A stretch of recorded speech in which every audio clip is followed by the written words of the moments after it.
নিরবতা নিস্তব্ধতার মাঝে কথা হবে ইনশাআল্লাহ। আদম আলাইহিস সালাম আমাদের আব্বা, আমাদের কি হয়? আরে কথা বলেন, কি হয়? আমাদের আদি পিতা, ওনার নাম হলো আদম। আমাদের জাতির পিতা, ওনার নাম হলো ইব্রাহিম।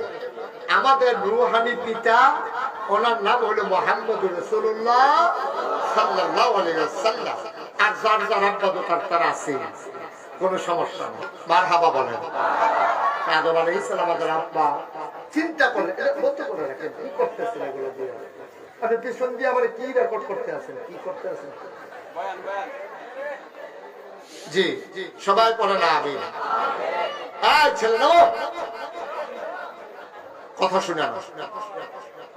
তো আমাদের আব্বা মনে মনে শুয়ে শুয়ে চিন্তা করতেছে, একজন সঙ্গী হইলে, সাথী হইলে, কথা বলার লোক হলে খুবই ভালো ছিল। ঘুমিয়ে পড়েছে। আদম আলাইহিস সালাম ঘুমাই গেছে। ঘুমের থেকে উঠে তিনি দেখেন ওনার বাম পাশে সুন্দরী, সুরসী, কুমারী, যুবতী একটা মেয়ে ওনার পার্শ্বে শুয়ে আছে। সুবহানাল্লাহ বলবেন না? উনি ধরতে গেলেন, কথা বলতে গেলেন, আওয়াজ আসলো, ধরা যাবে না, কথা বলা যাবে না। এখনো আযাব কবুলের কাজ শেষ হয় নাই। আল্লাহ তাবারক ওয়া তাআলা তাদেরকে মধুর বন্ধনে আবদ্ধ করে দিলেন, স্বামী স্ত্রীর ভিতরে সম্পর্ক করে দিলেন। এখন একজন আরেকজনের হয়ে গেছে জীবন সঙ্গী। বলেন সুবহানাল্লাহ। আমরা দেখবেন মনে করে এই যে ভাই কেন বসছিলেন, আসছিলেন কেন? থাক, উনি বুঝে নাই, এমনি উঠছিল, ঠিক আছে বসে গেছে। আহারে, আমার তো মাহফিল করতে দেবে না তো এই লোকগুলা। এই লোকগুলা আমি কি কয়বার কইছি বসার জন্য? আপনি কই আসতেন যখন কইছিলাম? একবার কইছি আমি। কি করবো বলেন? আর এটা তো আপনাদেরকে মিটাইতে হবে স্থানীয়ভাবে। ঝগড়ার তো দরকার নাই। আমি বলছি সবাই বসে পড়ে, তাইলে কি হবে? পেছনের লোকগুলা যারা পরে আসবে তারা দেখতে পাবে। আর আপনি যদি প্রথম থেকে দাঁড়ানো শুরু করেন তো পেছনে যারা আসবে তারা তো আপনার মাথা ছাড়া কিছু দেখবেন। সব কথা একটা হাসি দিবে, এটা হাসির কথা? এত বোকা হইলে চলবে কেমন? হাসির জায়গায় হাসি দিবা, এটাকে হাসির কথা হইলো না? সবাই একটু বসে পড়ুন। কর্তৃপক্ষ অনেক চেষ্টা করতেছে, আপনারা কথা শুনতেছেন না, আরো ঝগড়া করতেছেন উল্টা। তো মাহফিলে আসছেন কেন আপনি? আপনি কেউ জোর করে আনছে? মাহফিলে আদব যদি আপনি রক্ষা করতে না পারেন তাহলে আপনি মাহফিলে আসছেন কেন? লোক বেশি হয়েছে ঠিক আছে, এর মানে তো এই না আপনারা বিশৃঙ্খলা করবেন। জি, তো আমরা বুঝছি এটা পুরোপুরি শান্ত করা কঠিন। আমরা আমাদের ওয়াজ শুনি, আমরা যারা আগে আসছি আমাদের কি কোনো দোষ আছে? আপনারা যারা বসে শুনতেছেন চুপচাপ, আপনাদের কোনো দোষ আছে নাকি? আপনারা কথা বললেন না, সাইডে যারা দাঁড়িয়ে আছেন তারাও কথা বললেন না। দেখি কথাটা বলে কে? একজন লোকও কথা বললেন না। ওই যে ওনাকে সরাই দেন, এভাবে ধমকাধমকি করে বসানোর দরকার নাই, সরেন, পড়েন আলহামদুলিল্লাহ। আমাদের আব্বা কথা মনে আছে তো নাকি?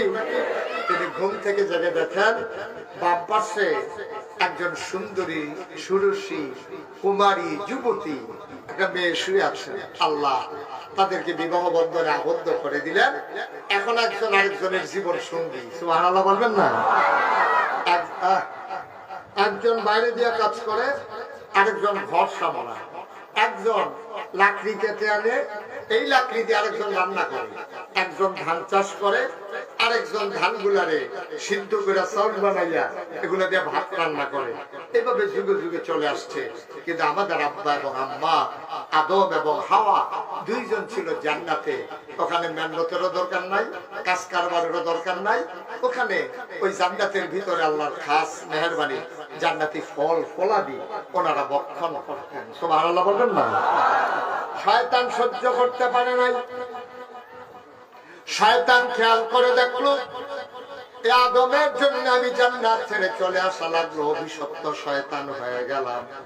আমি ছিলাম মুআল্লিমুল মালাইকা, আমি ছিলাম ফেরেশতাদের উস্তাদ।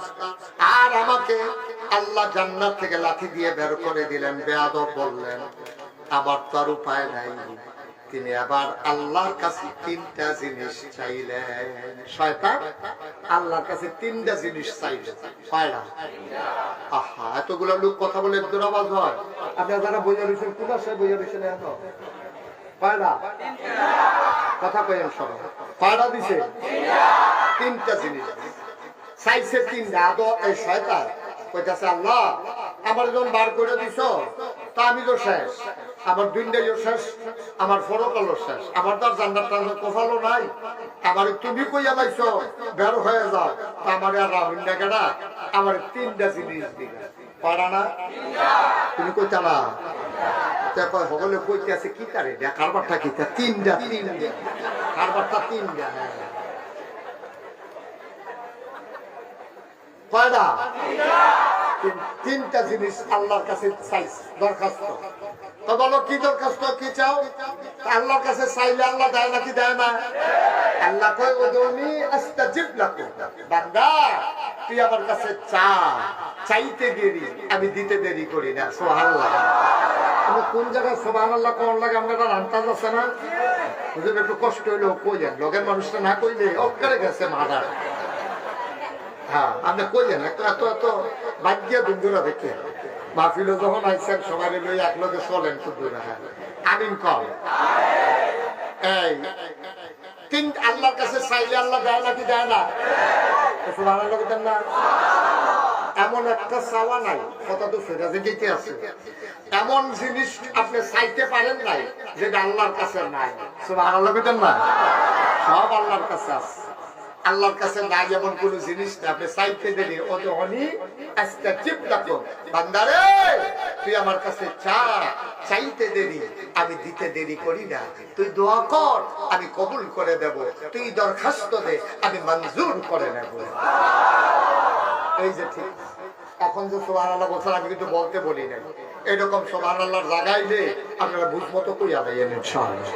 হ্যাঁ, পারতেন না ইনশাআল্লাহ? চলেন আমরা একটু প্র্যাকটিস করি। হ্যাঁ, সুবহানাল্লাহ। আওয়াজ কম। সুবহানাল্লাহ। আরেকটু বললেন সুবহানাল্লাহ। বলেন আলহামদুলিল্লাহ। আল্লাহু আকবার। মাশাআল্লাহ। সবাই করেন আমিন।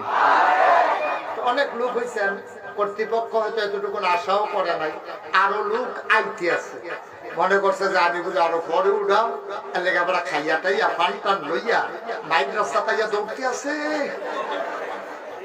শুরু করে লাগছে রে। হ্যাঁ, মাশাআল্লাহ। তা আমরা আগে যারা আইয়া করছি আমরা লাভ হইছে, বিরক্ত করা যাবে না। এই এখন পরিবেশটা মোটামুটি সুন্দর আছে ইনশাআল্লাহ। এটা ঠিক নাকি মুখ লাগে বা আপনাদের শুধু প্রশংসা সহ্য করতে পারে না। এই যে বুঝি ভালো আছে, এর ভিতরে ফাঁসটাকে দেখতে অনেক সম্ভাবনা আছে। একটু ধৈর্য ধরে শুনেন। আমিন কর। তো কয়টা জিনিস চাইছে শয়তানে? এক নম্বরে, আল্লাহ তুমি যে আদম বানাইছো, এই আদম সন্তান বাঁচবো কয় বছর? কিয়ামত পর্যন্ত। সুবহানাল্লাহ বলেন না? যদি কিয়ামত পর্যন্ত তোমার আদমে বাচ্চা থাকে, আমার একটা জিনিস দরকার আছে। কয় কি? আমি তো আদম রে খালি কুমন্ত্রণা দেয়, তা আমি যদি বলে যে আদম যদি বাচ্চা থাকে তো কুমন্ত্রণা দিব না, তাহলে ওই কিয়ামত পর্যন্ত আমার হায়াত দাও। নাউজুবিল্লাহ বলেন না? আল্লাহ কয় দরখাস্ত কবুল। বলেন সুবহানাল্লাহ। আল্লাহ আগে কথা দিছে। আরে ভাই আপনি কি বুঝেন নাই কথা? এরকম করতেছেন বলে সিটটা বলা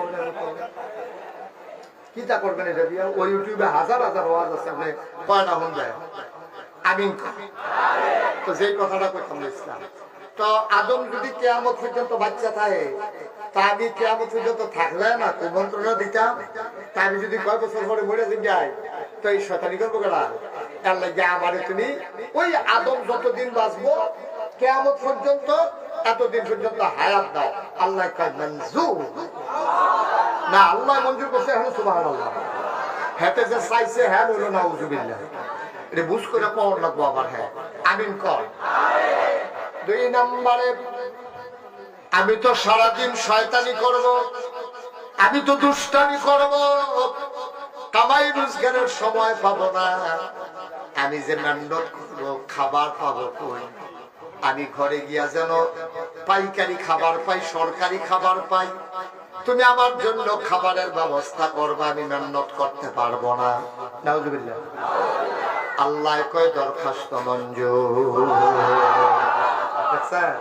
এক লাইন আগে নাউজুবিল্লাহ, এক লাইন পরে বুঝা বুঝা কারবারটা করাইলে মারহাবা পানারে। 3 নম্বরে আমি শয়তান মানুষের মাঝে প্যাঁচ লাগাবো, স্বামী স্ত্রীর ভিতরে দ্বন্দ্ব লাগাবো, মা বাবার ভিতরে প্যাঁচ লাগাবো, আমি দেশের ভিতরে প্যাঁচ লাগাবো, আমি এই দেশের ভিতরে মানুষ চাও খান না চাও জোর করে 15 বছর থাকবো। মানুষ কি চাইলো না চাইলো এতে আমার কিছু বিষয় আসে যায় না, আমি মানুষের মাঝে প্যাঁচ লাগাই দেব। তবে একটা কাম করতে হইব, তুমি আমি যদি 2 জনের ভিতরে প্যাঁচ লাগাইয়া সামনে দিয়ে যদি আইটা যাই, তারা না দেখলে আমার চিন্তা মায়ের শুরু করবো।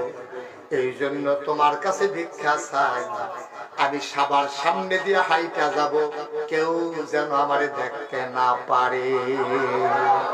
হ্যাঁ বুঝালাইছে কখনো নাউজুবিল্লাহ কখনো। আল্লাহ কয় মঞ্জুর। হ্যাঁ দেখছো বিদ্যাপীঠের মানুষ আজ কত তান শিক্ষা লাইতেছে রে। মার হাবা পানা যেটা পায় না মার হাবা, মানে আল্লাহ মঞ্জুর করছে, করছে নিও করছে। এই শয়তান আমাদের হাওয়াকে ওনাকে কুমন্ত্রণা দিয়া বুদ্ধি দিয়া গন্ধম ফল খাওয়াইয়া দুনিয়ায় পাঠাই দিছে। বিরক্ত করো না, দুনিয়ায় পাঠাই দিছে। এই দুনিয়াতে আসার পরে এখন স্বামী স্ত্রী সংসার সন্তান আব্বা আম্মা দাদা দাদি ভাই বেড়াদর ছেলে মেয়ে এই সুন্দর বাগান সেজেছে। সুবহানাল্লাহ বলবেন না? এখন এই দুনিয়ার ভিতরে যত মানুষ আছে এর অর্ধেক হইল আপনার মহিলা আর অর্ধেক হইল পুরুষ। অর্ধেক মহিলা অর্ধেক পুরুষ, এটা আল্লাহর কুদরত। কারণ একজনে যেন একজন করে বিয়ে করলেও মোটামুটি বিয়ে ছাড়া কেউ থাকুন না লাগে। আল্লাহ অর্ধেক বানাইছে পুরুষ, অর্ধেক বানাইছে মহিলা। তো দুনিয়াতে মানুষ ছিল না 500 কোটি? সচেতন শ্রোতা মাশাআল্লাহ, থ্যাংক ইউ। কয়জন মানুষ ছিল? তাইলে এই হিসাবে পাওয়া যায় 400 কোটি পুরুষ, 400 কোটি মহিলা। দেখা দেখো মজার কথা আজকে শুনলাম, আরব বিশ্বাস এক দার্শনিক উনি কয় তোমরা যে মহিলারা মর্যাদা দিতে চাও না, তারা কইলাম অর্ধেক, আর বাহি যে অর্ধেক আইছে তারাও তারা ফেডে ইয়ে সুবহানাল্লাহ কইতেন না? কথাটা রুজনটা বুঝছেননি? কতটা আপনার একজন আম্মা আছে না, তা আমার একজন আম্মা আছে না, তো যদি আমরা বেড়াই আমরা তো আইসি আবার বেরিয়ে দেখতে। এই কথাটাই কইছে, যদিও 400 কোটি পুরুষ 400 কোটি মহিলা ও পুরুষ, তুমি যে অহংকার করো তোমরা সব বিল্লাহ হিসাব করে দেখো, তোমরা 400 কোটি পুরুষ আর এই তারা যারা চাইছো হ্যাঁ তারও আবার মহিলা হিসাবে গিয়া 100 সবজি মহিলা। সুবহানাল্লাহ কথা তো কথাটা রুজুন দেখছেন কি? সুবহানাল্লাহ কোন কেন যেরকম সুবহানাল্লাহ। তাইলে আমরা পুরাটাই মহিলাদের কাছে আমরা ঋণী। এই জন্য এই বাংলাদেশের যিনি জাতীয় কবি, ওনার নাম হলো কবি নজরুল। তিনি একটা কবিতার 2টা লাইন লেখছে যে বিশ্ব চরাচরে যা কিছু চির কল্যাণকর, অর্ধেক তার করিয়াছে নারী, অর্ধেক তার নর। অর্থাৎ তুমি পৃথিবীতে যা দেখো সব যা সুন্দর কল্যাণকর, মসজিদ মাদ্রাসা মন্দির পেগোডা বিরাট বড় বিল্ডিং এই সভ্যতা যা কিছু তোমরা দেখতেছ সব করেছে পুরুষ, আর পেছন দিক দিয়া যোগান দিছে মহিলা। সুবহানাল্লাহ বলবেন না? আচ্ছা আমার সাইমন এই যে এখানে মাহফিল হয়েছে, আওয়ানের আগে পাঞ্জাবিটা যে গাও দিয়েছে, পাঞ্জাবিটা দিয়ে দিছে সাইমনের বউয়ে। হ্যাঁ সুবহানাল্লাহ বলে গেল। ইস্তারি দিয়া দিছে বউয়ে, গাও দিয়ে এবারাই আইছে। এবারাই যদি এই পাঞ্জাবিটা যদি হেভি দিয়ে দুইয়া না দিত, ইস্তারি করে না দিত, তাহলে আমার সাইমনে হয় পুষ্কান একটা পাঞ্জাবি গাও দিয়ে আনলো, না হইলে খালি গাও আনলো। কিন্তু এই সাইমনটা তো সুন্দর করে যে পাঠাইছে, এই ভিডিও আইতে পারছে না, কিন্তু সাইমনরে পাঠাইছে এই ফাটানোটার ভিতরে ওই মহিলাটার হাত আছে, ঠিক কিনা? যাইতে সবাই কইছে প্রস্তাবটা নিছেন নি, টুপিটা লইয়া যান না মাহফিলও যাইবে, এটা কি মেল মনে করছে? টুপিটা লইয়া যান। তারপরে সাইমন আম্মা কইছে পুত্রে দুগলা খাইয়া যা, এই হ্যাঁ মাহফিল গিয়ে জানালে ভিতরে খাইতে পারস না, হুজুরে যে আদর করে খাওয়াইবে ভিডিও এটা জানে না, মার খাওয়া কইতেন না। দেখছেন এই সব জায়গার ভিতরে পুরুষ মহিলার হাত আছে, সুবহানাল্লাহ সুবহানাল্লাহ, এই সবার অবদান আছে। এরপরেও নবীজি যখন আসলেন 1000 বছর আগে, আইসা দেখে জঘন্য অবস্থা, বেরিয়েতে অবস্থা বলতে কোনো অবস্থায় নাই। যারা মা এই বাপ মারা যাওয়ার পরে ফলাফলে মার ফিরতে ঘরের বার করে দেয়, মায়ের যদি আবার অংশ পায়, এই অংশের ডরে ফলাফলে মারে ফিরতে ঘরের বার করে দেয়। সব মা বাপে বউ মারা গেছে, আরেকটা বিয়া করছে, আগের তরফে ফলাবাইয়া আছে, আগের তরফে ফলাবাইনে বাপে যে ফোনের বয়স সবাই যে বিয়া করছে, এই বেড়ি তো বুড়া বড় ফলাতেও শুরু। এই যখন মারা গেছে, বাপে মারা গেছে, এই ফলাবাইনে মিল্লা মিটিং করছে আগের তরফে, তো ভাই সাহেব আম্মা যা আরে যে ভাইসা আম্মা আব্বা যে মারা গেল, আম্মা যে জোয়ান রইল, খেয়াল করো, এখন কিটা করো? তখন হগল ভাইয়েতে মিল্লা মিটিং করছে, আম্মার আর অন্য জায়গায় ফাঁকা গেল আপনার বড় ভাইসা বিয়া করবে, আর আস্তে কন্যা হইবে সৎফুতে মারে বিয়া করে লাগতো, নাউজুবিল্লাহ বলতেন না।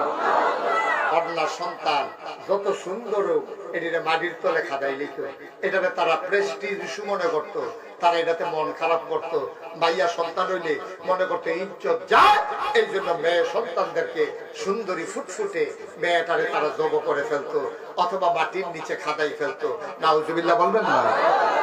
আল্লাহর নবী এসে দেখলেন নারীদের মর্যাদা বলতে কোনো জিনিস নাই, মহিলার কোনো অধিকার নাই। কন্যা সন্তান জীবন্ত কবর দিয়ে দেয়, মারে সন্তানেরা বিয়ে করে দেয়, নাইলে পিটিয়ে বাড়ি থেকে বের করে দেয়। আর যারা বিয়ে করে মন চাইলে বিয়ে করে, মন চাইলে ছেড়ে দেয়, কোনো অধিকার বলতে কোনো জিনিস নাই। মেয়েরা বড়ই অসহায়। আল্লাহ নবী দুনিয়াতে আসলেন, কোরআনের আয়াতগুলো নাজিল হতে শুরু করলো। এবার কোরআনুল কারীম আল্লাহ নাজিল করে দিলেন, হুন্না লিবাসুল লাকুম ওয়া আনতুম লিবাসুল লাহুন্না। ও দুনিয়ার পুরুষ শোনো, এই মহিলাগুলা হইল তোমার গায়ের পোশাকের মতো। সুবহানাল্লাহ কয় না? তোমরা যে বেরিয়ে এরকম অত্যাচার করতে আসো, ভাইয়া ফানলে অত্যাচার করো, মারে যে তোমরা অত্যাচার করো, শুনো এটি কিন্তু যেমন তেমন মহিলা না। এই মহিলাগুলা এই কন্যা সন্তান আর স্ত্রী বলো আর মা বলো, হুন্না লিবাসুল লাকুম ওয়া আনতুম লিবাসুল লাহুন্না।